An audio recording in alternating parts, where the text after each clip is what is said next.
Morning students, today we will start exercise 1.6 of class 9th.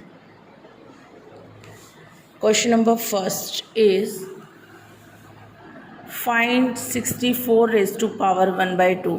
अब जो आपकी ये एक्सरसाइज है बेटा, ये आपकी exercise laws of exponent for real numbers है कि इसमें कुछ लॉज हैं। देखो कैसे, जैसे मान लो अगर आपने कोई भी नंबर ऐसे general a raise to power m and a raise to power n, अगर मेरा भी किसी भी नंबर का बेस सेम है और मल्टीप्लाई कर रहे हैं तो उसकी पावर्स क्या हो जाती हैं, add. That means a raise to power m plus n। और अगर इसी तरह अगर बेस सेम है और अगर हम दो नंबर्स को डिवाइड कर रहे हैं तो उसमें हमारी पावर्स क्या होती हैं, subtract. That means a raise to power m minus n।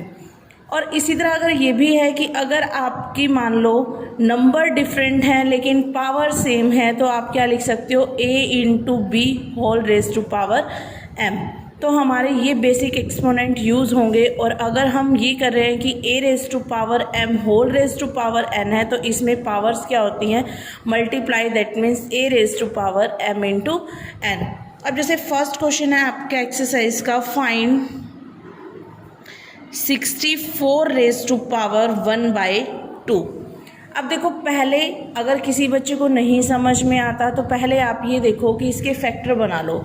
Factor बनाओगे और अगर ये किसी को पता है कि 64 किसका स्क्वायर होता है, 8 का, तो आप इसे क्या लिख सकते हो, 8 raise to power 2 whole raise to power 1 by 2। अब 2 से 2 कैंसिल आउट हो जाएगा तो यहाँ पे वैल्यू क्या आ जाएगी, 8। That's your answer. सिमिलरली अगर 1 आपको फाइंड आउट करना है 125 रेज टू पावर 1 बाई 2, तो इसको आप क्या लिखोगे, अब 1 बाई 3।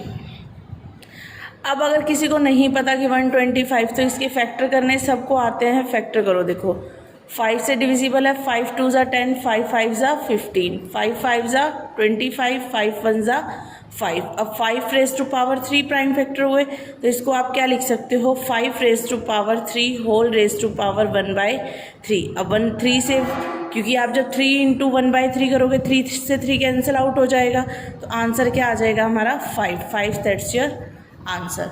अब फर्स्ट क्वेश्चन के सारे पार्ट इसी फॉर्म में हैं, वो आप खुद सॉल्व करोगे। अगर कोई भी डाउट आता है तो आप मुझसे पूछोगे। ओके, थैंक यू बेटा।